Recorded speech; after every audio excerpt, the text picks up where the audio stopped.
Today, we have two stories about people who finally got to attend an event that they'd been working toward for years, but in both cases, actually going to these events would turn out to be the biggest mistakes of their lives. But before we get into today's stories, if you're a fan of the strange, dark, and mysterious delivered in story format, then you've come to the right place because that's all we do, and we upload 2, 3, even 4 times every week. So if that's of interest to you, please offer to shovel the snow off the like button's driveway.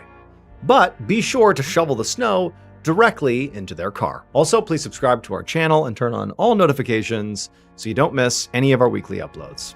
Okay, let's get into our first story called The Evidence.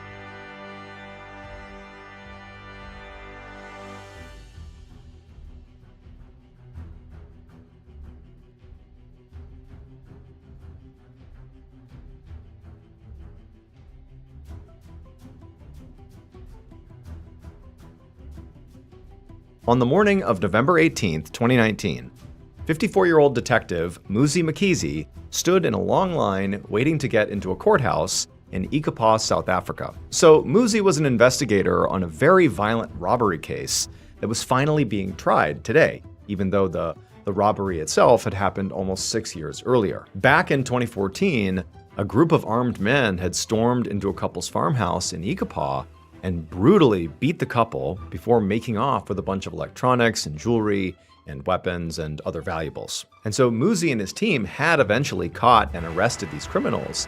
And in fact, they were even able to recover some of the items that had been stolen. In fact, now, Muzi had one of those stolen items with him to present as evidence at today's trial. Muzi had done this kind of court duty plenty of times in his career, but today, he felt really drained. On top of his trial prep for, this case, he'd also been working other active cases and also mentoring junior detectives. And Muzi was not young and energetic anymore. He was nearing retirement age, and all these obligations were really starting to take a toll on him. But the biggest thing that was really exhausting Muzi was this robbery case itself. It had been an extremely long process, full of an unusual number of delays and complications. It had actually taken so long to bring this to trial that the evidence Muzi was holding, like literally right now, had actually been returned to the victim couple so they could use it until the trial finally happened. So getting this case to this point had been extremely tiring, but Muzi and his team were determined to see it through no matter what, because the criminals that did this, they were incredibly violent and genuinely needed to be behind bars to protect the public. They'd severely beaten this couple to the point where they were hospitalized, and it was lucky they hadn't been killed. As Muzi entered the courthouse and passed through the court security checkpoint, he hoped the security guards were appropriately on alert. In his experience, violent offenders, like the ones who were on trial today, often had violent friends, especially in Ikapa, where this kind of crime was unfortunately rampant. It wasn't unheard of for criminals or gang members to barge into court proceedings and retaliate against cops or prosecution. But Muzi was able to get through security. There was no suspicious people or any sort of disruptions of any kind. And so Muzi, once through, made his way into the courtroom. And he saw the space was already full. The defense and the jury and prosecutors and judge were all there, and there were members of the public in the gallery. Muzi went over and sat down at the prosecution table, and he would remain there until it was his turn to go up to the judge and present, which would include, showing this evidence. As Muzi got settled into his seat and, put the evidence down in his lap, he turned and sort of gave a quick wave to the prosecutor, a woman named Adelaide Ferreira-Watt, who was sitting at the table as well. She was going over her trial notes. Muzi had worked with Adelaide before, and they got along really well together. And she was a total pro, at least in Muzi's mind. So he knew that, her being on board meant this case had a really good chance of getting a conviction. Adelaide waved back at Muzi and then quickly got back to her notes.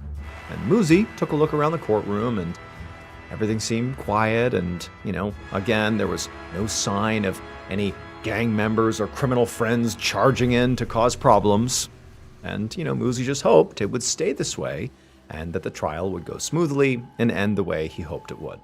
A few minutes later, and the judge sort of called the court to order and got the trial started, at which point Adelaide got up and began to present the case. And at this moment, despite the fact that Muzi had waited almost 6 years to get to this point, at this moment, when it finally was happening, he just felt this enormous wave of exhaustion sweep over him. He wasn't energized, it was sort of the opposite. It was like relief. And also, the room they were in was pretty hot, and, he was pretty tired, and before long, his eyelids got heavier and heavier, and eventually his head kind of slumped over to the side, and he dozed off. And at first, everything was fine. For a couple of minutes, Muzi just slept in the courtroom, and nobody even noticed or cared. Everything was okay. But then at some point, there was this sudden, very loud scraping sound. It was the sound of a bunch of chairs in the courtroom moving across the ground, and it was just very loud, and it woke Muzi up, but like really abruptly. He was startled by the sound, and when he woke up, like in his, sudden jolting awake, he dropped the evidence that he was supposed to be in charge of onto the ground. And so he's getting up, he's getting his bearings, realizing that it's kind of embarrassing. He was asleep. Did anybody see him? Like, what's going on? Everyone's moving around. He sees the evidence on the ground, so he goes under the table, he scoops the evidence back up, and as he's sitting back up, he hears this loud, like deafening bang echo through the courtroom, and he still really doesn't know what's going on. I mean, he just woke up. It's sort of chaotic in the room. And then he hears this scream coming from the side, sort of over to his right, and he turns and he realizes the scream came from the prosecutor, Adelaide. And so Muzi looks over the table and he sees Adelaide laying on the ground, and she's clutching her hip, and her hip is now gushing blood. And so obviously she's been attacked. That loud banging sound he heard was almost certainly a gunshot or an explosion of some kind. And so Muzi immediately is thinking, clearly, the friends or affiliates of these criminals on trial have stormed the courthouse and they've attacked us. They've attacked Adelaide. Are there more shooters here? Are there more attackers in the building? And so Muzi, who again, he's only woken up like 30 seconds ago, he's still sort of confused. He begins looking around the courthouse for, perpetrators, someone who's attacking, a gunman or something. But all he sees is just the chaos of people trying to flee the courthouse and others rushing up to Adelaide to try to render care. Like, there were no perpetrators, there were no gunmen, there was nothing, it was just chaos. And so for a second, Muzi is just sitting there, not really even sure what to do, almost like paralyzed by shock, and also, again, he's just woken up, he's sort of getting his bearings. And then he thinks of something, he's looking around the courthouse, this crazy scene, and he realizes that there is no gunman, there's no perpetrator, there's nobody, there's nothing. Which can only mean one thing. So to understand what happened inside of that courtroom, you first have to understand something about South African police procedure. And that is that in South Africa, as in most countries, after evidence is taken from the scene of a crime, it's examined and determined to be safe and then transferred to an exhibit room until it's time for trial. However, unlike in other parts of the world, in South Africa, there are exceptions to this procedure. And this trial had taken almost 6 years to start. And because of that huge time lag, some of the evidence that was recovered from the robbers' homes had actually been returned to the victim couple it was taken from, so they could just use it until the trial finally happened. The couple had returned that particular evidence to the police that morning, and Muzi had been charged with bringing that evidence to court and literally holding that evidence. But Muzi, when he did this, didn't double check to make sure this evidence was safe to be in a courtroom. And sometime after Muzi fell asleep in the courtroom, the judge had announced that it was time to take a break. And so the scraping of chairs that woke him up was the sound of people getting up to leave. But for Muzi, it startled him and he sat up really suddenly, what's going on? And he dropped this evidence onto the ground. And it would turn out this was like the worst thing that could have possibly happened, because this particular evidence was a shotgun. And when Muzi, sort of in his panicked, instinctive state, when he first woke up and he saw the evidence on the ground, he reached down to grab it, to pick it back up, because he was supposed to hold this thing for the whole trial and present it. The last thing he needed is people to see that he had fallen asleep and dropped it on the ground. But when he scooped it up, the gun, again, because it had not been re-examined, it would turn out it was still loaded. And so as he scooped it up, he accidentally hit the trigger and fired it and it hit Adelaide, severed an artery, and killed her. But Muzi, was so confused by the chaos of the scene that at first, he didn't even realize he had fired the gun. He just scooped up the gun, heard the bang, and he's like, what's going on here? And it was when he realized there was no gunman that he looked down and he realized the shotgun was aimed right at Adelaide. He must have shot her. Muzi ultimately pled guilty to culpable homicide and negligence, and he was ordered to serve a 6-year prison sentence. However, it was suspended. Have you ever wished you could consume the strange, dark, and mysterious in a live storytelling event? Well, that dream is becoming a reality this year because I'm coming back with another live tour. This year's tour is also going to include a whole bunch of new locations, including the West Coast of the United States, all across the United States, and also one international city. We put together an absolutely amazing show with a whole bunch of awesome stories, including stories you will not hear anywhere else. New content you can only get if you come to this show. But if you want to see it, you got to act fast because tickets are available right now. If you want tickets, go to tour.ballenstudios.com or click the link in the description below. Again, that is tour.ballenstudios.com. Also, I'm going to be giving away an all-expenses-paid-for trip to come meet me at one of my live shows. That will include airfare, hotel, come hang out with me backstage. It's going to be a whole thing. And so if you want to potentially win that, all you have to do is donate to win at fandiem.com/MrBallen. That is fandiem.com/MrBallen. Get your tickets and enter the sweepstakes today. I can't wait to see you at the show.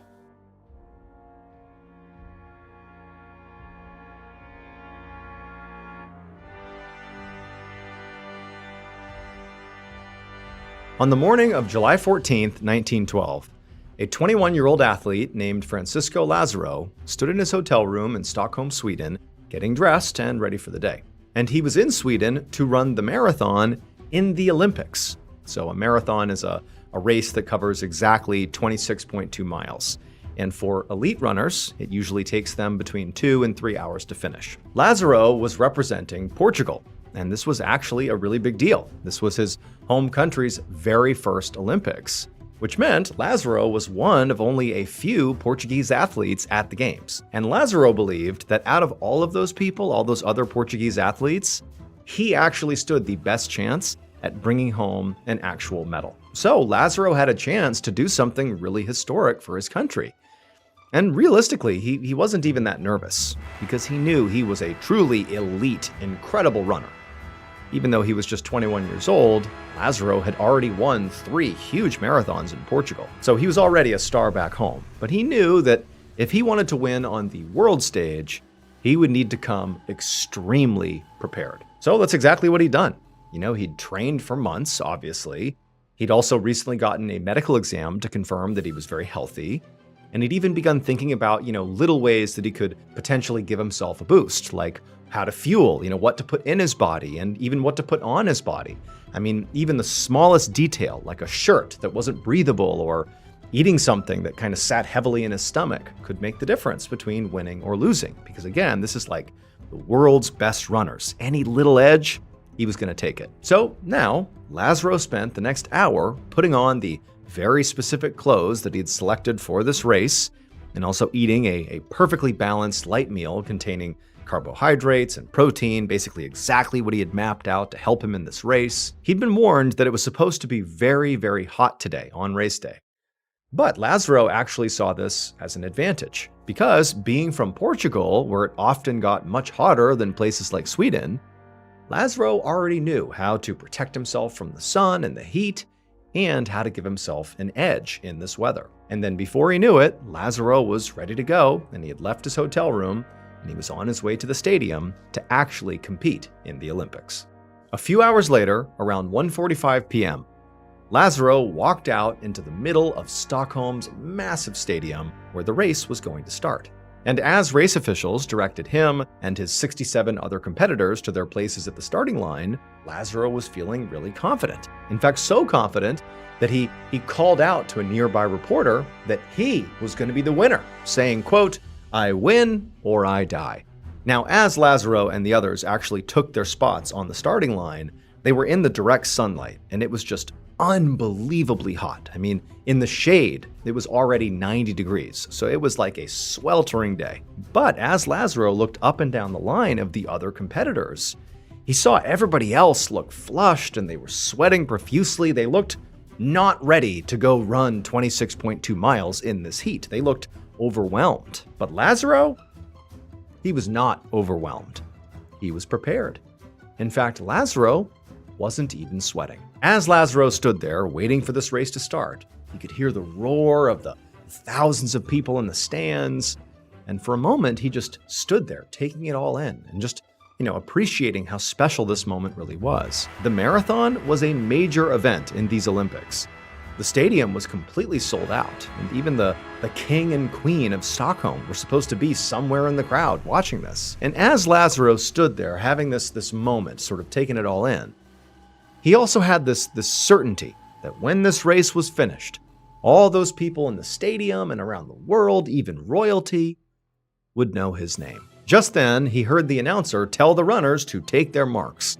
And Lazaro felt a surge of adrenaline rush through him. A big hush fell over the crowd, and Lazaro and the rest of the racers stopped moving and just tensed, waiting for the signal. A couple of seconds went by, and then, bang, the starting gun went off. And Lazaro and everybody else lunged forward. And there was a bit of jostling as all the competitors surged off the line, and Lazaro was pushed back towards the middle of the pack. And right off the bat, Lazaro was a little surprised by how quick the overall pace was. But Lazaro still wasn't worried. He'd studied this course extensively, and he knew that he'd have a chance to get out in front of his competitors pretty soon. This marathon route was very flat. But Lazaro was used to competing in Portugal, which had much more mountainous terrain. So he was sure that once the other runners invariably started to get tired, especially from this hot weather, he'd still be feeling fine and he could move out in front. So Lazaro just decided to hang back and wait to make his move as they moved out of the stadium and onto the dirt road beyond. And for the next hour and a half, he stuck to his plan and just kept his pace steady in the back. He knew, at some point, people would begin falling off as the heat wore down on them and they got tired, and he'd be able to make his way up, so he wasn't rushing, he was just waiting, biding his time, staying confident. In fact, as he was sort of keeping his pace in the back, he even was able to give another soundbite to one of the reporters that was on the road, telling her that he was feeling great. For the first half of this marathon, Lazaro really felt like he was running the race of his life. It was like everything in his training and in his background had prepared him to excel here on the world stage. He was consistently moving past runners, some of whom were really struggling in the heat because they clearly weren't used to it. Some had actually stopped running altogether and just put their hands on their knees, while others just sat on the ground, unable to get up. So basically everything was playing out exactly the way Lazaro expected it to. He was, making his move slowly but surely towards the front of the pack. However, as great as this race was going for Lazaro, something changed at around the 19-mile mark. He just felt really off. His legs got a really heavy, just like lead feeling, and a few minutes later, his vision started to get blurry. Lazaro kept on running and, told himself he was fine, and that this was just, late race fatigue kicking in. And for what it's worth, it is pretty common for marathon runners to say that at about the 19 to 20 mile mark, that's sort of the real halfway of the race, not the 13-mile mark. The 20-mile mark is where your body really starts to struggle. That last 6 miles is notoriously brutal. And so he's basically saying that, oh, that's normal. This happens when you hit about 20 miles. And so as Lazaro worked as hard as he could to put one foot in front of the other and just to keep on going, he began telling himself that, this was worth it. At the end of this, there was a stadium packed with people who would be screaming his name, and he was still making such great progress. He could still win this race. But then, just a little bit later, his legs went from feeling heavy to just completely giving out. And he slammed to the ground, and then his whole body began to convulse. Within the hour, at a local hospital, an emergency doctor greeted a crew of Olympic medical staff as they wheeled in a man on a stretcher. They explained that this man was named Francisco Lazaro, and he'd collapsed in the middle of the marathon. And the doctor was really not surprised by this. He knew the Olympic paramedics had been swamped all day, helping other marathon runners who'd gotten sick from this really oppressive heat. However, as soon as this doctor began specifically examining Lazaro, he knew that this case was different and was much, much more serious. His other patients that day had all relatively mild symptoms like sweating and general fatigue and dizziness, which had easily been cured by providing water and cooling them off. But Lazaro, he was twitching and convulsing, and he was shouting deliriously that he'd won the race. So the doctor rushed him into an exam room and took his temperature. And when he saw it was 106.7 degrees Fahrenheit, he knew this situation was critical. A temperature that high was often fatal, and Lazaro's organs were likely already shutting down. And so the doctor yelled for nurses and other medical staff to bring in some water and some ice, but Lazaro, he did not respond to the hospital's treatments. And as the hours passed by, Lazaro actually got worse. The doctor and his team, they worked through the night treating Lazaro and trying to stabilize him. But the next morning, Lazaro died. After Lazaro's death, that doctor just could not shake the idea that something just felt off about Lazaro's death. Heat stroke can definitely be deadly, and Lazaro had seemed to have a very bad case of heat stroke, but lots of runners had gotten heat stroke during this marathon, and all of them had wound up being fine. So the doctor ultimately decided to run some tests on Lazaro to see if maybe there was something else that had been going on, like maybe there was some underlying illness or other factor that was to blame for his death. And when the doctor finally did get those tests back, the results made Lazaro famous. So remember, Lazaro had put a lot of thought into how to prepare for this big race. He trained extremely hard, he ate right, he chose the right clothes, the right shoes, and critically, he took very specific measures to protect himself from the heat, which he knew was going to be a factor. And at first, it seemed like all the measures he had taken in advance of this race had paid off. Especially when Lazaro looked down the line at the start and he saw all the other runners were like pouring sweat and flush and just looking horrible. It just seemed like everybody was already exhausted before they had even started. But not Lazaro. He wasn't even sweating because of one of the precautions he had taken. But not sweating in this type of heat was actually a very bad thing. Sweat is the body's way of cooling itself down. So Lazaro's lack of sweat was actually a sign that he was in danger. And it was all thanks to Lazaro's extra strong sunscreen. Because it would turn out Lazaro was so prepared that he went out and found what he thought would be the best and most powerful sunscreen option ever. It was a substance called suet, which is a type of animal fat that's typically used in cooking or making candles and soap. It's also sometimes used for skincare, since it has a lot of nutrients and is generally good for the skin. And Lazaro believed that because suet is very thick, it would act as a barrier against the intensity of the sun. So he slathered a bunch of suet all over his body just before the big race. What he didn't anticipate was that this suet that was now all over him would work too well. It was so thick that it clogged the pores in his skin and prevented anything from passing through, even sweat. And without a way to cool itself down, Lazaro's body essentially turned into a furnace, which cooked him from the inside out. The weekend after Lazaro's death, the Olympics held a memorial service for him, and over 20,000 people attended to pay tribute to him. And it's probably not quite the type of fame he had hoped for, but Lazaro's name is still frequently referenced today in Portugal. The Portuguese refer to someone who looks sick and bedraggled as looking like Lazaro.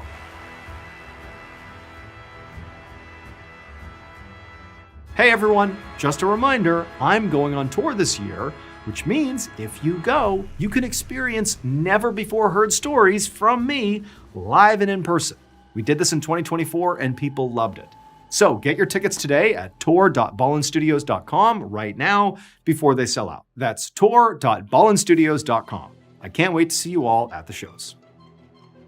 Thank you so much for watching today's episode. Let me know what you thought of it in the comments below. And remember, we have a whole playlist of Places You Can't Go episodes ready for you to binge right now. So go ahead and click here and give them a watch. All right, until next time, see ya. One evening in April of 2006, a person sat at their kitchen table frantically cutting up the page of a newspaper with some scissors. They were working on a very important project, and it was almost done. They finished cutting up the final letter from the page and pasted it onto the sheet of paper. Then they leaned back to read the message that they'd assembled from the scraps. It was a warning, and they were sure it would have exactly the effect they were hoping for. But before we get into today's story, if you're a fan of the strange, dark, and mysterious delivered in story format, then you've come to the right place, because that's all we do, and we upload 2, 3, even 4 times every week. So if that's of interest to you, please rent a huge billboard on the side of the highway and just put a bunch of embarrassing photos of the like button on it. Also, please subscribe to our channel and turn on all notifications so you don't miss any of our weekly uploads. Okay, let's get into today's story.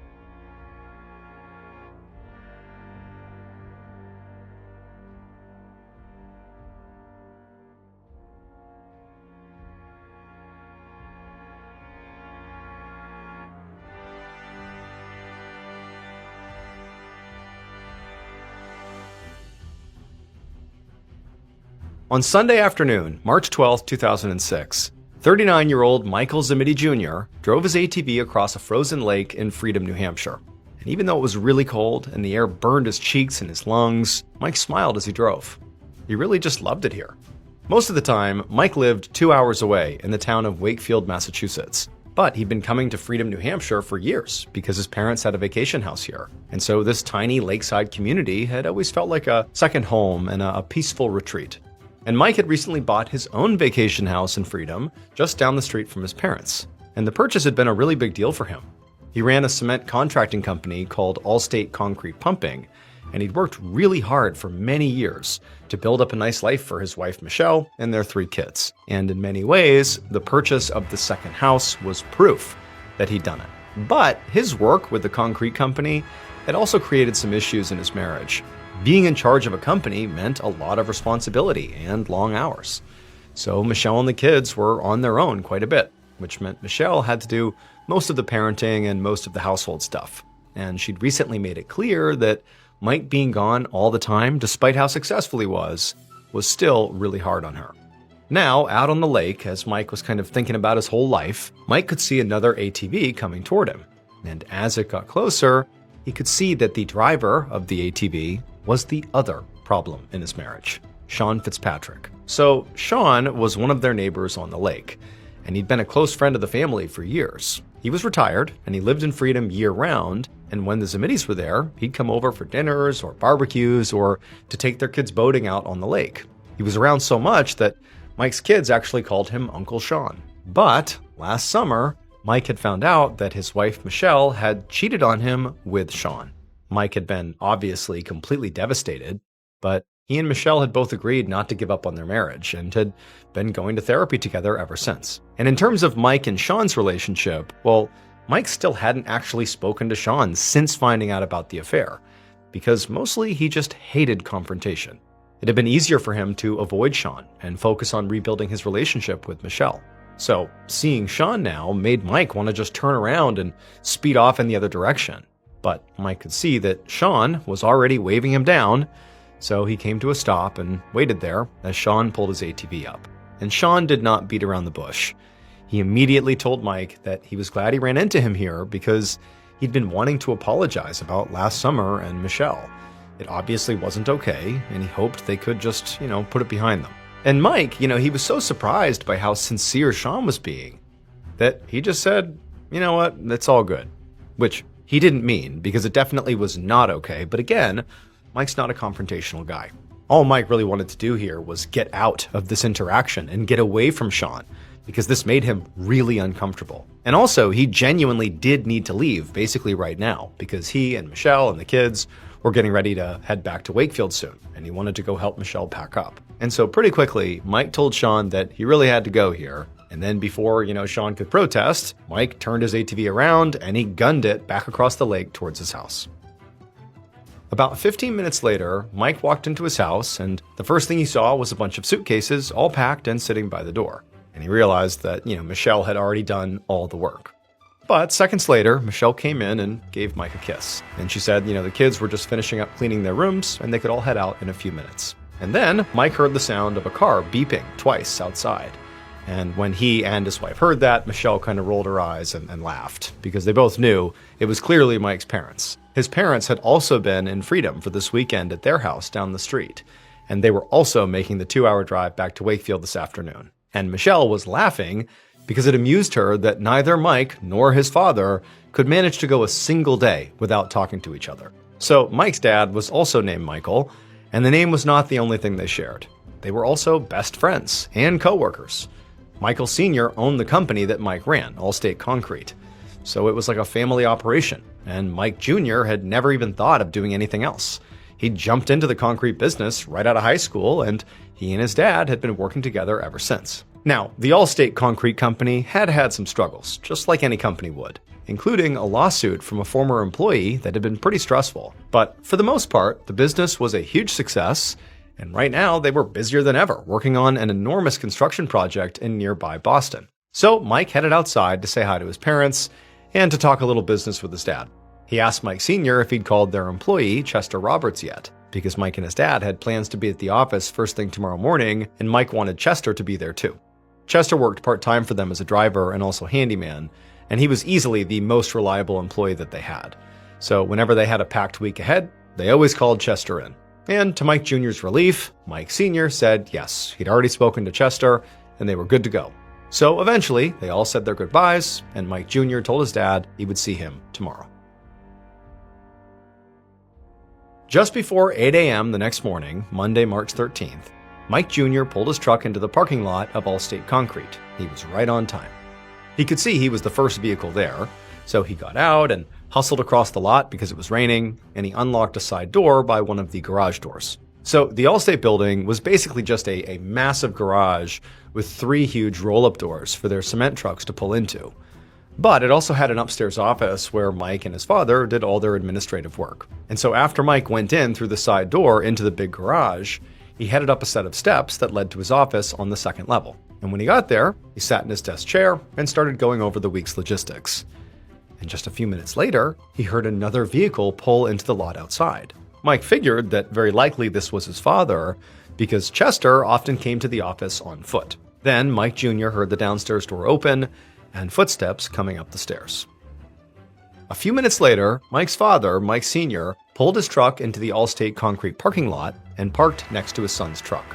He hopped out and walked quickly to the building's side door to get out of the rain, but when he tried to push open the side door, it got stuck on something and wouldn't open all the way. So he looked through the crack to see what was blocking the door, and he froze, because there was clearly a man lying face down inside of the building in a huge pool of blood. Now, it was dark inside the building, and so Michael Sr. could not see the man's face. He had no idea who this guy was. But whoever it was, he knew sort of instinctively that it was not his son. Mike Jr. was a big guy, and even in the dark, it was clear this man had a different build. And so Michael Sr.'s heart was pounding now, and all he could think to do was just back away, grab his cell phone, and call 911.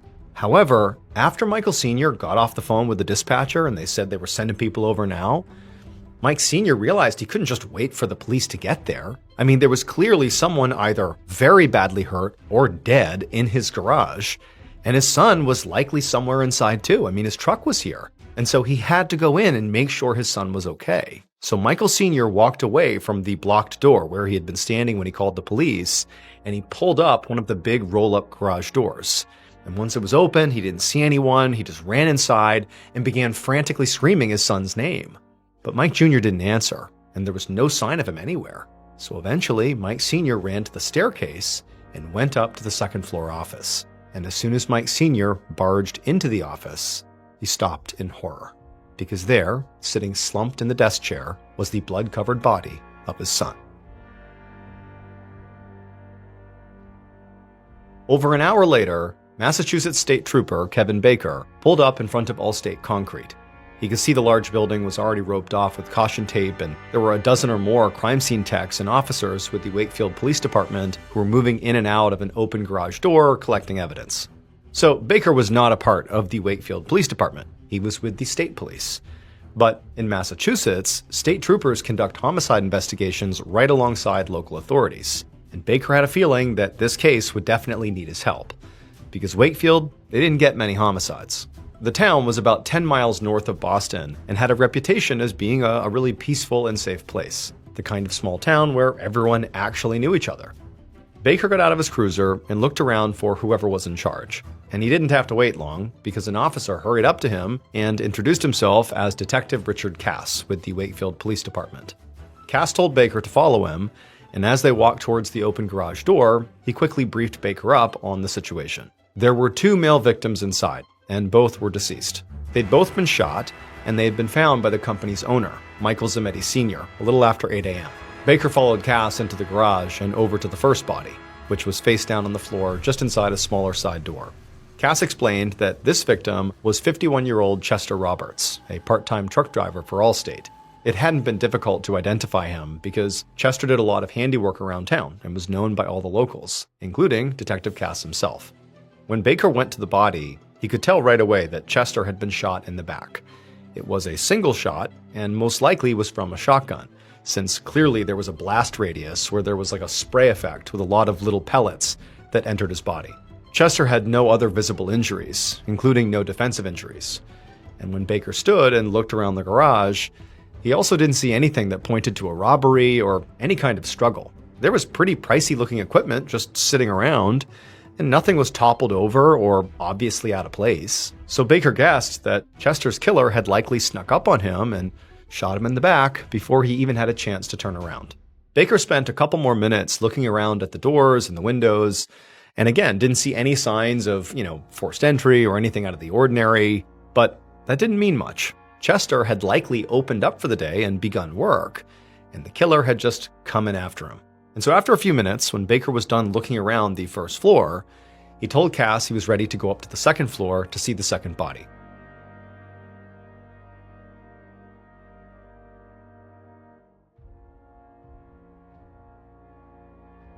Moments later, Cass led Baker into the second floor office, where the body of 39-year-old Mike Zametti Jr. had been found. Detective Cass said sadly that, just like with Chester, he knew Mike personally as well. Mike Jr. had not just been shot in the torso the way Chester had been shot. He'd been shot in the face as well as in the chest. And the force of these shots had been so powerful that, like, his desk and surrounding paperwork were also all drenched in blood. And for the most part, Mike was basically unrecognizable. But what struck Baker the most was not just how gruesome this was. It was the fact that, Mike Jr. is still kind of slumped in his chair. He's in his office. Whoever did this, it's like they went in here to execute Mike, really intentionally. They marched in here, they didn't touch anything else, and they shot Mike right in the face with a shotgun before Mike could even get up. I mean, this seemed very intentional. Somebody came here to kill Mike. And so as Baker was thinking about that, he realized that this likely meant Mike Jr. was the one who actually got shot first, before Chester had even arrived at the building. Otherwise, Mike Jr. would have heard the gunshot downstairs, and he wouldn't have been so caught off guard sitting in his chair like this. And so again, if Mike was the first person shot, it just further suggested that he was the main target of this attack. The crime scene, of course was gruesome, but considering it was remarkably clean. I mean, there were no bloody footprints or any indication the killer had interacted with the scene.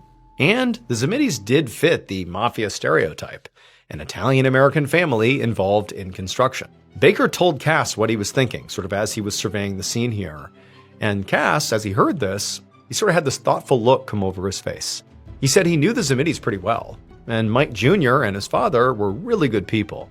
So he found it hard to believe they were involved in any kind of shady, mafia business deals. But he conceded that it was possible, especially since the Zamettis were contractors on a project called The Big Dig. And this made Baker immediately raise his eyebrows. So The Big Dig was literally the biggest construction project in the country and involved building a tunnel under the harbor in Boston. But it had been kind of like a total disaster, just a major headache for the city since it was way over budget and had been going on for 15 years and still wasn't done. This huge project had also been famously hampered by mafia dealings and corrupt payoffs. So now Baker had to wonder if the Zemedis had either been involved in these seedy deals or had maybe accidentally upset the wrong person while on the job. But even if the murders had nothing to do with the mob, Baker still thought it was very likely that the killer was somehow connected to their business. Somebody who maybe had worked at Allstate Concrete, or maybe who had been a client, and would know where Mike worked in the building, and that he'd be there early in the morning. And while the second victim, Chester, was probably not the primary target, Baker wasn't sure yet why he was also killed. He could have been killed because he was just at work at the wrong moment, or maybe he was wrapped up in the same conflict as the Zemedis. So for a moment, Baker just stood there staring at the scene, staring at the blood-soaked paperwork all over the desk. And then eventually he turned to Cass and said they would need a list of all of Allstate's employees and clients. Baker then spent some more time just kind of walking around the office looking for evidence, and he noticed a 16-gauge shotgun shell on the floor. So he grabbed a nearby tech and told her to bag it and see if she could locate any other shells. Baker and Cass then headed outside, where already a crowd of people were gathering outside around the outside of the police perimeter. Once they were outside, Trooper Baker asked Cass if they could start by speaking with the person who actually discovered the bodies, Michael Zemedi Sr. But Detective Cass shook his head and said no. He explained when he'd first gotten to the scene that Michael Sr. had been so distraught over his son's death that he could barely speak, so Cass had just sent him home. Another Wakefield police officer had done the same thing when Mike Jr.'s wife, Michelle Zemedi, showed up, totally hysterical, saying she had heard there was an accident, and they had told her that her husband was dead and taken her home too. Baker understood, but was not thrilled to hear this. He preferred to speak to witnesses and family really quickly and in person. In a murder, a spouse is always a suspect, so he was especially disappointed to have missed Michelle. But there was still plenty to do at the scene, and obviously the Wakefield police knew where the family could be found later. So Baker turned to Cass and suggested they just start canvassing the businesses nearby.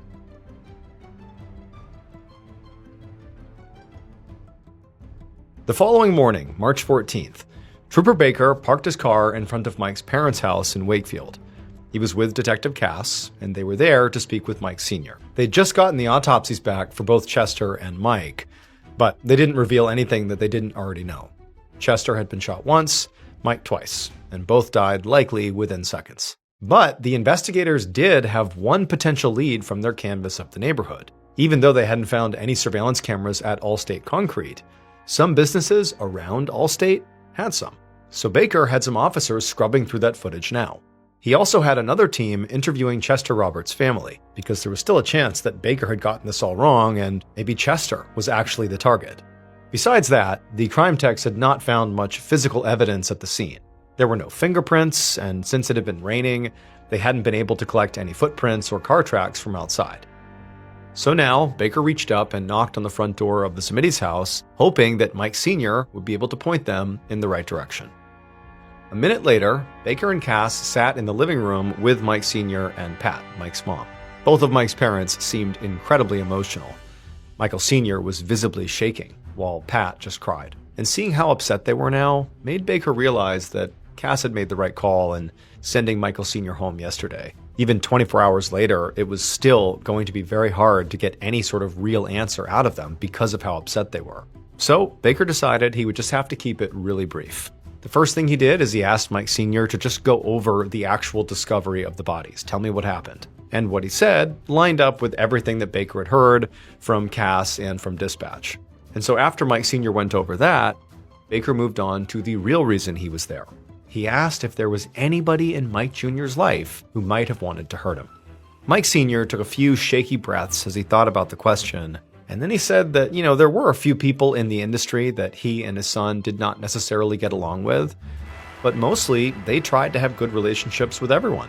Getting in fights was just bad business. But as he was saying this, Mike Sr. suddenly sat up straighter, like he just thought of something. And he said, actually, there was a former coworker who did definitely have a grudge against them. His nephew, Hank Jennings. Hank got mad at them a few years ago about unpaid overtime wages and actually filed a lawsuit against them. Now, they'd eventually paid Hank a settlement, but they still all hated each other. Mike Sr. looked over at his wife, Pat, and she just nodded and said the whole thing had been really high stress and very volatile. Baker took down Hank's information and talked with Mike's parents for just a few more minutes, and then he nodded to Cass, and they stood to leave. Baker knew he still needed to speak more to the Zamidis, but for now, he was going to give them a break, and instead, he and Cass would look into Hank. 2 days later, Baker sat in Cass's office at the Wakefield Police Department, poring over crime scene photos and witness statements. He was starting to get antsy. After meeting with Mike's parents, he'd been excited to speak with Hank Jennings, the disgruntled former employee who also happened to be Mike's cousin. But even though Baker and Cass had sent officers out to track Hank down for an interview, they hadn't been able to get a hold of him yet. However, they had gotten in touch with Mike's wife, Michelle, and had questioned her at her house in Wakefield, but she hadn't given them much. She said that she was at home with her kids at the time of her husband's death, and that she really didn't know of anybody who would want to hurt Mike Jr. Also, Baker and Cass had looked into Allstate Concrete's financial statements, and they had found nothing that suggested there was anything shady or mafia-related happening with the company. Still, Baker knew they were better off than they had been a few days ago, primarily because they had had a chance to review a bunch of the surveillance footage from the businesses around Allstate, and one of those security cameras had been aimed at the street right outside Allstate. Now, this angle didn't show the Allstate parking lot itself, but it did show everyone who entered and exited that parking lot from the street. So, this particular camera had picked up Mike Jr.'s truck arriving at work at 7:39 a.m., and then at 7:44 a.m., so 5 minutes later, an unknown green pickup truck pulled in as well. And then a few minutes after that, Chester Roberts was seen arriving at Allstate on foot. And then at 7:50, the green truck was seen again, leaving the parking lot, 12 minutes before Michael Sr.'s red truck arrived at 8:02. So, whoever the killer was, it looked like they had driven that green truck and had killed Mike and Chester between 7:44 a.m. and 7:50 a.m. The video wasn't clear enough to show the driver of this mysterious green truck or even see its plates, and it didn't actually show the driver of this vehicle, the killer, getting out of the vehicle and entering the building. But knowing the style and color of very likely the killer's vehicle would definitely help them narrow down potential suspects. Just then, the desk phone rang, and Baker watched as Cass grabbed it and said hello. And then Cass got a confused look on his face before he thanked the caller and said they'd be right over. He hung up and told Baker that was Michelle Zametti, and she'd called to say that she had new information to give them, something that she hadn't mentioned in her first interview, and that it was really important.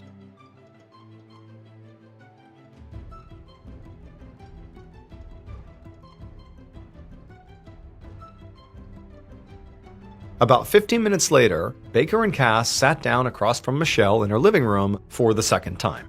And to Baker, Michelle seemed very different from the last time they spoke. 2 days ago, she'd seemed horrified and grief-stricken. But now, she just seemed really nervous. She kept touching her hair and fiddling with a stack of condolence cards on the coffee table. Baker commented that there were a lot of cards, and Michelle just nodded. She said so many people had reached out and sent cards, all their friends and neighbors in Wakefield and in Freedom, New Hampshire, where their second home was. And then Michelle took a breath and just got straight to the reason that she had called them. She said that she had withheld information about one of her neighbors in Freedom. His name was Sean Fitzpatrick, and she'd had an affair with him. Baker cleared his throat in surprise and then asked her to go on. Michelle's eyes filled with tears as she explained how Mike Jr. worked so much and she and the kids spent a lot of time at their lake house, and so that meant they spent a lot of time with Sean. And eventually this friendship between Michelle and Sean had grown into a romance. Baker couldn't believe he was hearing this. A secret love triangle gave both Sean and Michelle plenty of motivation to want Mike dead. But before he could ask any follow-up questions, Michelle said her husband actually knew all about her affair, and that they had been in therapy, and they'd begun to completely turn their marriage around. So finally, a month ago, she'd officially totally broken things off with Sean, and Sean had been really upset about it. Baker shared a look with Cass and could tell they were both thinking the same thing. Obviously, they needed to speak to Sean immediately. But also, Michelle was now back to being a primary suspect too. Maybe she had wanted her husband out of the picture so she could be with Sean. and maybe the only reason she was telling them this was to get ahead of it. However, they would need a lot more evidence before they could prove any of that. So for now, Baker just got Sean's number and address from Michelle and told her they would be in touch. Later that night, Baker and Cass were once again inside of Cass's office, but this time they were there with another officer who was there to give them a crucial update. After speaking with Michelle, Baker had sent a team of officers up to Freedom, New Hampshire to speak with Sean, the neighbor she had been having an affair with. And now, one of those officers was back in Wakefield to tell them what he had learned. And the first thing Baker wanted to know was not about their conversation. It was just, did you see a green truck in Sean's driveway? But the officer shook his head and said Sean did own a truck, but it was bright red. Then he went on to say that when they had spoken to Sean, he had completely denied having an affair with Michelle. Sean had admitted that he had dated a lot of girls, but he'd insisted that he and Michelle were just close family friends. Now, the officers who were there speaking to Sean just stood there and let Sean talk, never telling him that they already knew that Michelle fully admitted to them having an affair, and they knew Sean was lying here. Baker almost laughed when he heard this, because he did not believe Sean at all. And if he was lying like he appeared to be, that made him seem pretty guilty. But before he could say so, the officer added one more thing. He said Sean actually had a solid alibi. He'd been at home on the morning of the murders, and one of his neighbors had actually confirmed it. This particular neighbor took her morning walk every day at 9 a.m., and she'd seen Sean outside his house right around then. Baker sighed. It took around 2 hours to drive between Freedom and Wakefield, so Sean would not have had enough time to kill Mike and Chester by 7:50 a.m. and then get to Freedom by 9. And so suddenly, Sean Fitzpatrick felt like another very promising dead end. On March 18th, so 5 days after the murders of Mike Zimetti and Chester Roberts, Detectives Baker and Cass stood at the back of a church in Wakefield, Massachusetts. They were there for Mike's funeral, and the church was absolutely packed. But the investigators were not just there to pay their respects. They were also there to speak to Hank Jennings, the cousin of Mike who had filed that lawsuit against the concrete company. Since by that point they still had not been able to officially get a hold of Hank, Cass had suggested that they just corner him at Mike's funeral, which he was very likely to attend because, despite his rift with the Zimettis, he was still family. And when the service wrapped up and everybody stood to leave, Baker felt a nudge on his arm.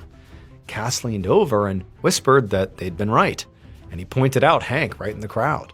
So, as the attendees started filing out of the church, the investigators pushed their way over to Hank and got in front of him just before he could step outside. Baker immediately noticed that Hank's whole body went tense when they blocked his way, like he wanted to try to make a run for it. So Baker just cut to the chase, and he said, "Hank, will you come with us and speak to us, please?" And Hank's eyes got really wide, and he just said, "No way, not without his lawyer."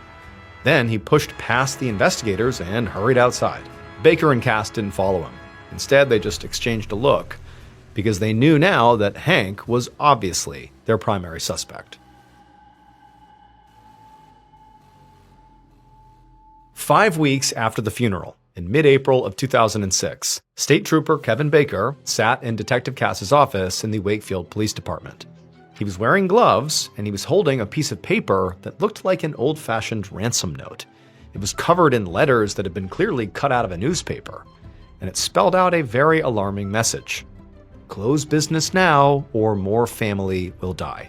This message had been brought to them by Mike Jr.'s mother, Pat, who said they had received it in the mail that morning. For the Zimettis, for so many reasons, this letter was terrifying. It was not just a reminder of their son's murder, but also a promise that there would be more violence.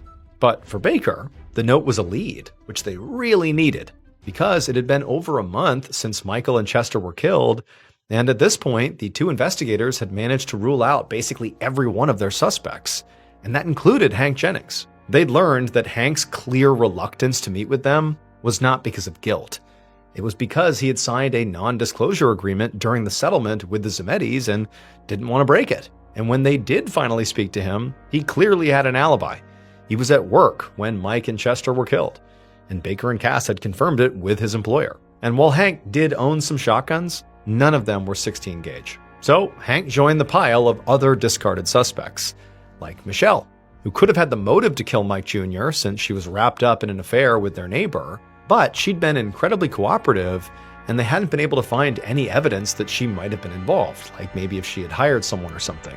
And her ex-lover, Sean, was also very suspicious and had a strong motive to kill Mike. But his alibi had cleared him.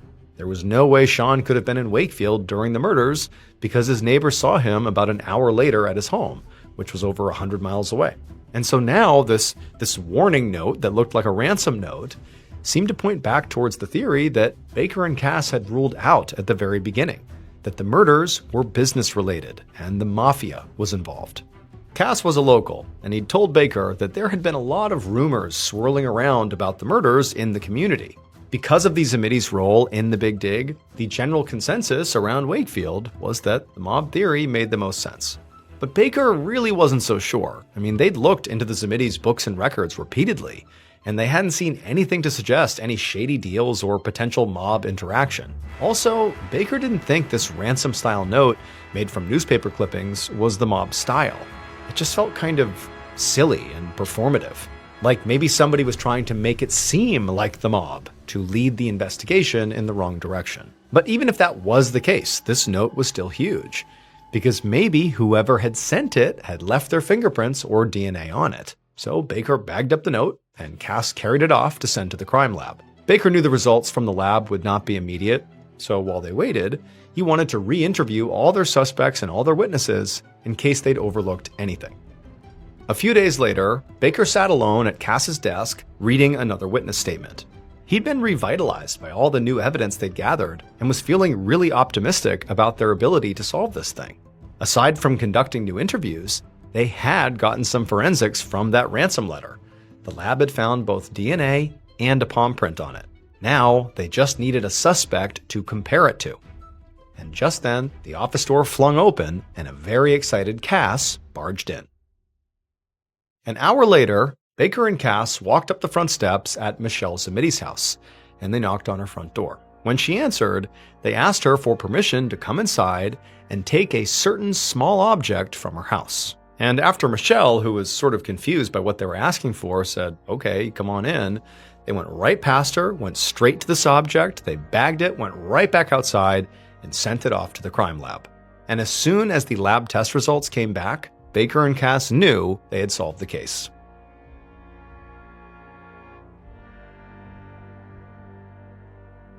Based on DNA, other forensic evidence, and witness statements, here is a reconstruction of what police believe happened to Michael Zamidi Jr. and Chester Roberts on the morning of March 13, 2006.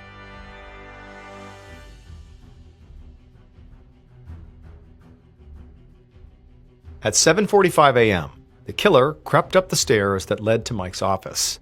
They had a shotgun with them, and their heart was racing. They were very nervous about what they were about to do. But Mike Jr., he had to go, and that was all there was to it.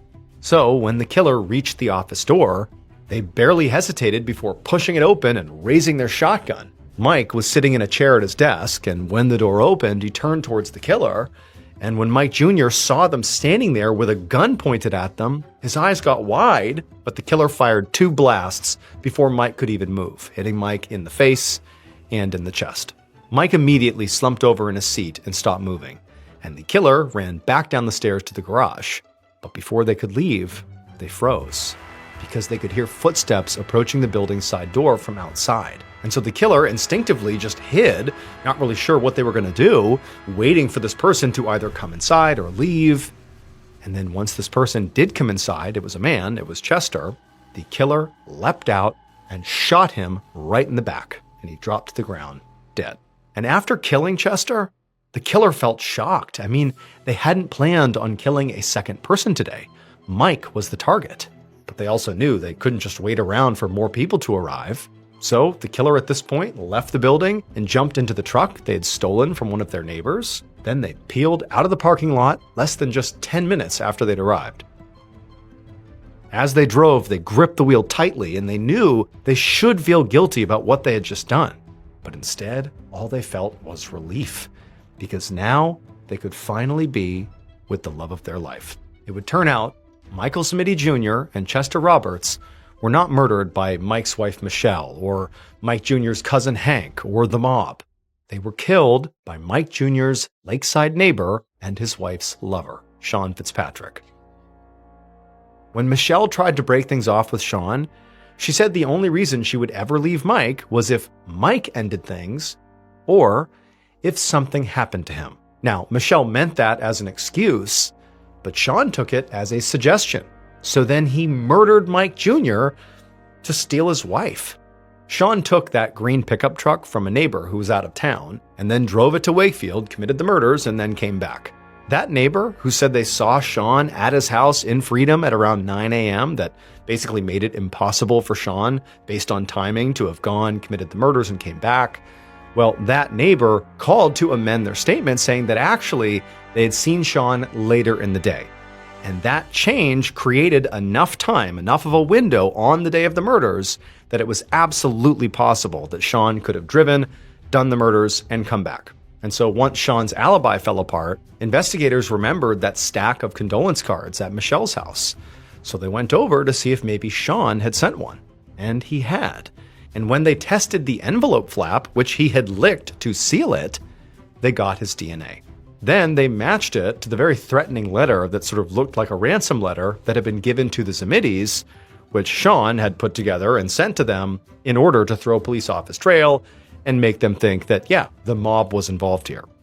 In June of 2006, Sean Fitzpatrick was arrested and eventually received 2 consecutive life sentences for the murders of Michael Zamiti Jr. and Chester Roberts.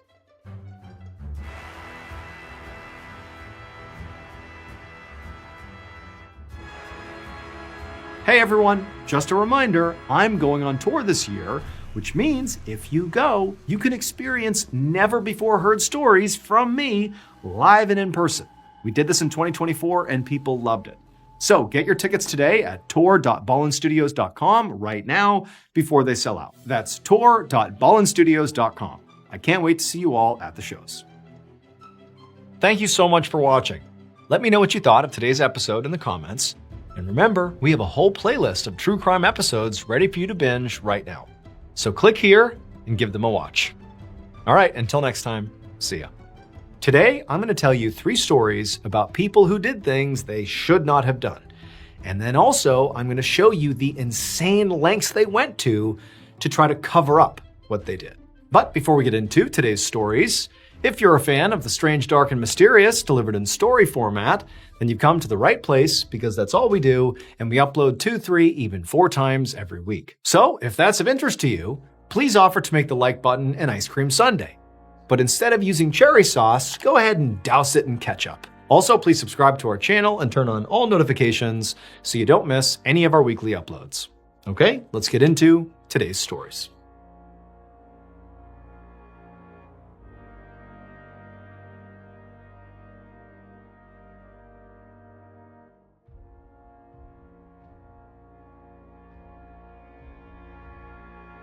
On the afternoon of December 1st, 1999, a middle-aged man named Li Hao was standing in the back office of a small restaurant in Decheng County, which is in southwestern China, when he suddenly heard somebody yelling in the seating area.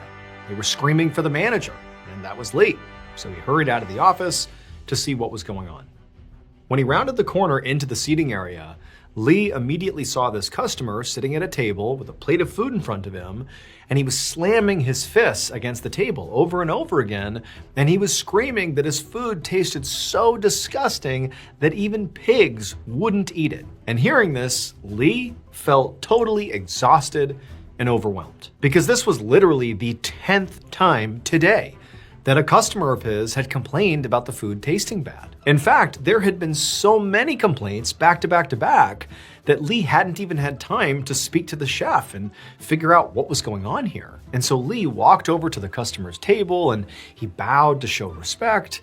And then he said he was so sorry for the inconvenience and told the man that his meal was on the house. When the door slammed shut behind him, Li kind of just looked around the restaurant and he realized that his normally very busy restaurant was actually now completely deserted. And so Li was totally frustrated and he just turned around, he marched to the back of the restaurant and he flung open the door that led to the kitchen.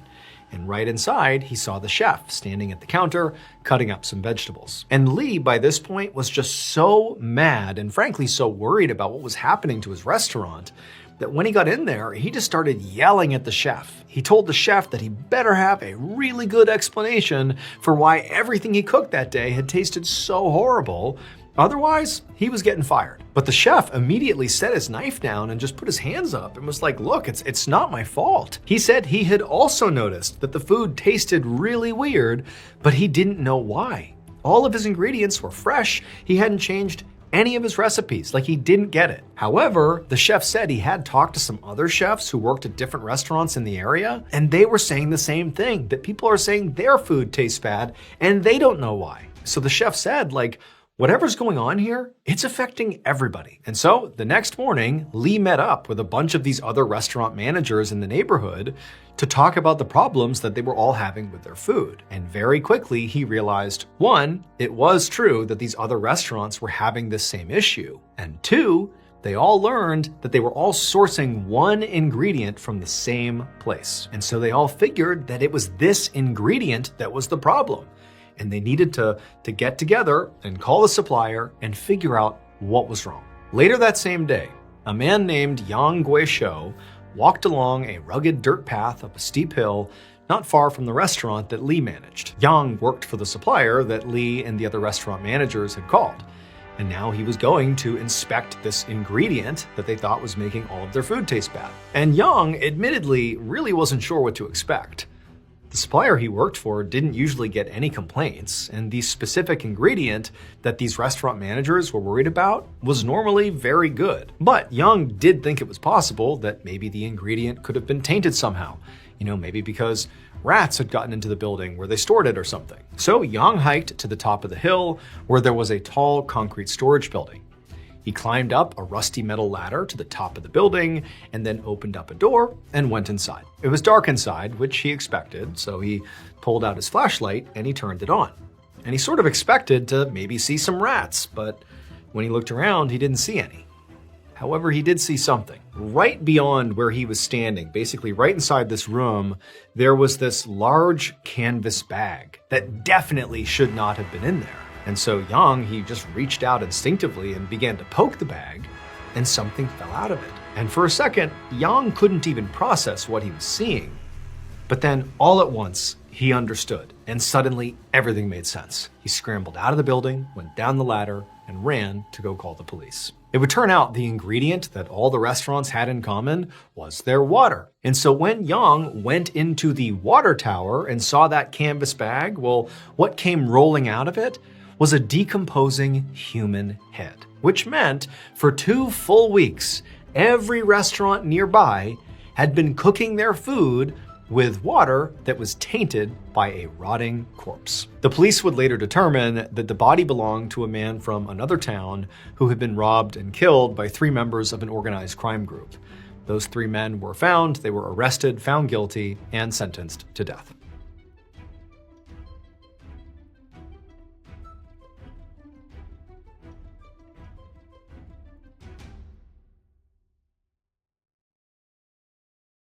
On the evening of March 5th, 1958, a 22-year-old man named Qasim bin Osman was eating dinner inside of his home in a small town in modern-day Malaysia when he suddenly heard somebody frantically pounding at his front door. Qasim was not expecting any guests, but he also wasn't really surprised by the noise, because Qasim was something called a bomo, which was basically like a shaman. He was very well known and highly respected in town, and so it was not unusual for people to show up at his house sort of unexpectedly, asking for help with various spiritual problems. So Qasim got up and he went to answer the door. And when he did, he saw 4 men standing on his porch, and he vaguely recognized them like he'd seen them around town before. One of the men introduced himself as Kor Agwan, and Kor said he needed Qasim's help because last night his wife had gone missing. He'd spent all day searching and still couldn't find her, and so he hoped that maybe Qasim could help. And when he heard this, Qasim felt a little bit uncomfortable. Generally speaking, he was very confident in his abilities as a healer, which was primarily what he did. He was like a spiritual healer. But he'd never helped find a missing person before. So Qasim was honest and told Kor that he really didn't know if he could help, but he would try. And so Qasim invited all 4 men into his home, into his living room, and then while they were sitting down, he went into his supply room and he grabbed some matches and this large bowl that was filled with charcoal. And then with these supplies, he went back and met the group. Qasim then instructed everybody to sit in a circle on the floor. He explained that he was going to do a meditation ritual that was meant to help him clear his mind so he could tap into the energies around him. Ideally, he said, he would be able, through this process, to connect to Kaur's wife's energy so he could maybe find her. And so the group, after sitting down and sort of understanding the instructions, Qasim, he struck a match and then lit the charcoal on fire that was in this bowl. Then Qasim actually leaned his head over this, smoldering bowl of charcoal and began taking in these huge breaths of smoke. And he kept inhaling the smoke until he felt so lightheaded that he was about to pass out. And right as he's on the verge of losing consciousness, an image flashed through his mind. For a split second, what he saw was this light green field that seemed to extend, into infinity, just a massive green field. And so at this point, Qasim, he snapped his head back, stopped breathing in all the smoke, and he told Kaur and the other men that he knew where they needed to go. About 15 minutes later, Qasim, Kaur, and the other men walked into a light green field that was identical to the one Qasim had seen in his mind. It was a huge rice paddy right on the edge of town. And so when they got to this rice paddy, they split up and just began looking for, clues or maybe for Kaur's wife. They didn't even know. And very quickly, one of the men yells out that he's found something. And so Qasim and Kaur and the others, they join this guy and they look down and they see there's like this pile of straw that's covering something pretty sizable in the rice paddy. Eventually, one of the men reached down and began removing the straw, and at the base of it, underneath this big pile, was Kaur's wife, and she was covered in blood, and she was dead. About 30 minutes later, a police officer named J.C. Sabui sat inside of an interview room at the police station with Kaur, the dead woman's husband. By this point, Sabui had been briefed on the details of this case. He knew that Kaur's wife had gone missing about 24 hours earlier, that the town Bomo had apparently had this vision that led them to the rice paddy where her body was found, and that officers had actually already determined that she'd been beaten to death. Now, Sabui was trying to hone in on potential suspects, and the victim's husband was the most obvious place to start. So Sabui asked Kaur to tell him more about the circumstances around his wife's disappearance. Kaur explained that the night before she had left on her own to go for a late night walk and never came home. He said he didn't know of anybody who would have wanted to hurt her, but he did have a theory about her murder. He said his wife normally wore a lot of jewelry, but when he'd seen her body in the rice paddy, he'd noticed all of her jewelry was gone. So he wondered if maybe she'd been robbed. Sabui thought the idea that this woman just went on a random nighttime walk by herself right before she went missing and turned up dead, it just seemed sort of unlikely. And it also seemed like Kaur was just really eager to throw suspicion off of himself. But the robbery angle also did sound plausible. I mean, turning up with no jewelry on when she normally wore jewelry suggests a robbery. So Sabui decided to follow up both on the husband and the robbery angle. And he and his team would spend the next 4 days searching for evidence against Kaur and for this missing jewelry. But they came up totally empty. And so 96 hours into this investigation, they basically had nothing to show for it. And so as a result, he sort of felt desperate. And even though he didn't normally believe in the town Bomo's visions or magic, he felt like, it was one of his visions that led to this body. Maybe he actually is as good as he says he is. Why don't we ask him what he thinks? On the morning of March 9th, so this is 4 days after Kaur's wife's body was found, Sabui knocked on the town Bomo's front door. And when Qasim answered, Sabui explained the situation about how, there was missing jewelry and maybe it was a robbery and they didn't know what. And they asked if Qasim would be willing to help, since, after all, he had already found the body. Now, Qasim was not particularly eager to be a part of this investigation. He openly said, I don't solve crimes. I'm a spiritual healer. But, he had to admit that he's already gotten involved. He's the one whose vision led to the finding of the body, and so he told Sabui that, of course, he would try. So Sabui watched as Kasim left the door and went into his house and then came back with a bowl of charcoal. And before long, Kasim had lit it on fire and was deeply inhaling the fumes coming off of it. And after a minute or two, when Kasim was like totally messed up from breathing in all this smoke, he looked up and he said he's had another vision. And so he jumped up, he left his house and began walking down the street. And Sabui just followed right behind him. And Sabui watched as Kasim would stop in front of each house, and for a few moments he would just stare at the house. And then eventually he would just move on to the next one. Kasim looped all around town, just stopping and staring at all these houses for literally hours. And to Sabui, he was starting to feel like it was a mistake to bring Kasim in, because it just seemed like this isn't going anywhere. His ability to find the body happened pretty much right away. What is this? Like, what is he doing? However, out of nowhere, Kasim stopped in front of yet another house, stared at it for a second, and then turned and told Sabui, "This is where the jewelry is." And this actually made Sabui feel very intrigued. Because of all the houses that he thought Kasim might eventually stop in front of and suggest there was some clue inside, let alone the jewelry inside, this particular house had never entered Sabui's mind. So given the weirdness of where they now were standing, Sabui called for backup. And then he and a team of officers searched this house. And lo and behold, they found Kaur's wife's missing jewelry inside, just like Kasim had said. And so despite Sabui's, growing skepticism around what Kasim can actually do, this was now the second time that Kasim had sort of had this big breakthrough in the case from his visions. Like, that was incredible. But the problem was, the house that Kasim had led them to, where the jewelry was Kasim's own house. It would turn out Kaur's wife really did go on a walk by herself on the night she disappeared. But during that walk, she passed by Kasim's house. And when she did, Kasim attacked and killed her and then stole her jewelry and hid her body in the rice paddy. Apparently, he thought pretending to help with the investigation would make him look innocent.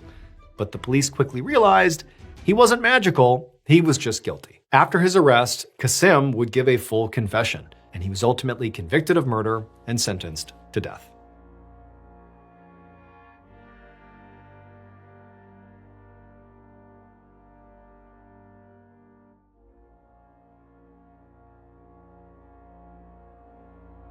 At 8 a.m. on August 22, 1974, a young man named Liu Feng sat on a long bench inside of a public mortuary in Hong Kong. He was sitting with about a dozen of his closest family members, and they were all facing the front of the room, looking at an open wooden coffin. Inside of the coffin was the body of Feng's older sister, 34-year-old Liu Fumin. Today was her funeral, and it was supposed to be a time for Feng and his family to come together and privately mourn their loss. But they couldn't do that, because they were literally outnumbered by the amount of newspaper reporters who were also in the room. And the reporters were milling around, taking notes, and even taking pictures of the body in the coffin. And this really upset Feng, because in his mind, the reporters were not treating his sister like a person.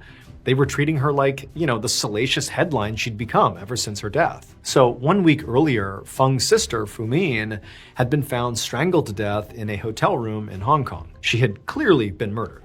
But that was not what had made her case such big news. What had made it news was the fact that Fumin had been found without her face. Her killer had cut off her eyebrows, her eyelids, her nose, and her lips.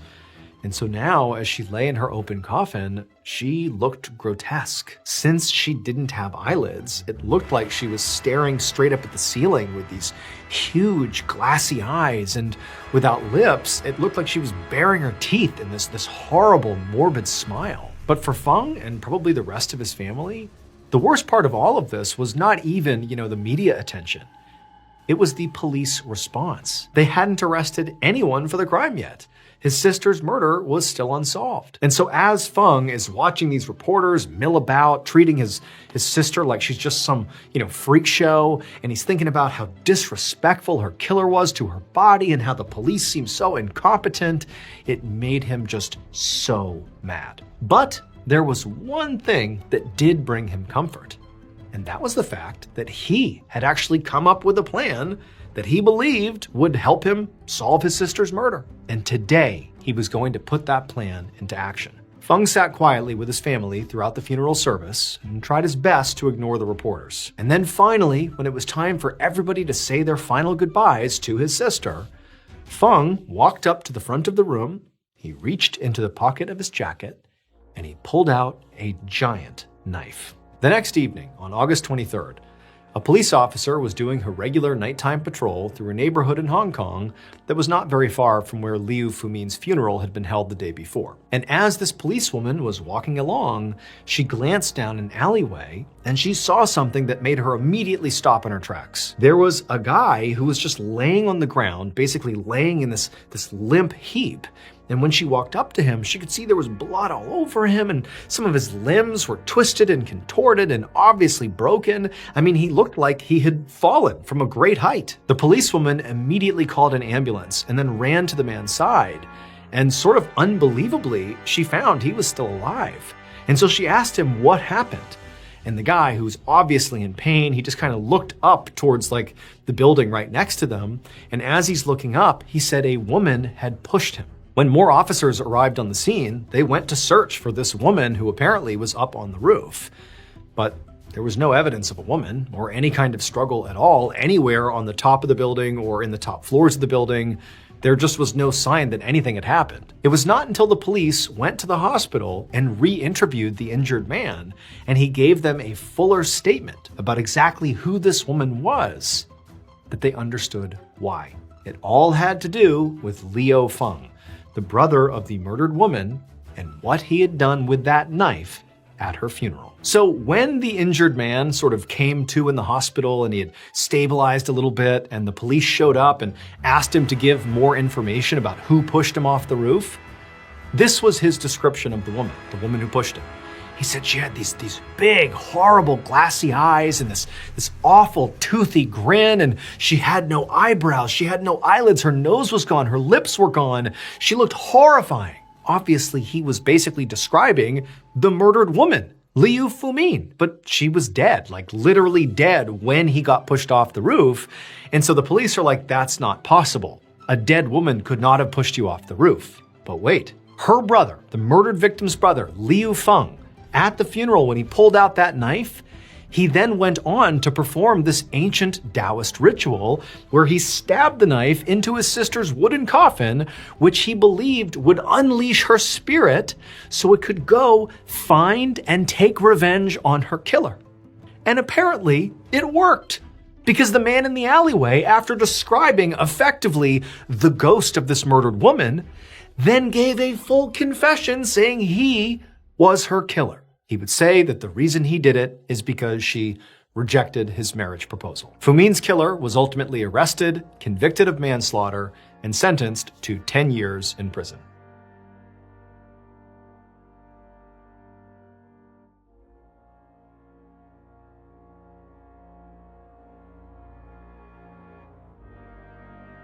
Thank you so much for watching. Let me know what you thought of today's episode in the comments. And remember, we have hundreds of videos for you to binge right now. But if you're looking for a recommendation from me of that one video that's worth your time, well, it's this one right here. So give it a watch. All right, until next time, see ya.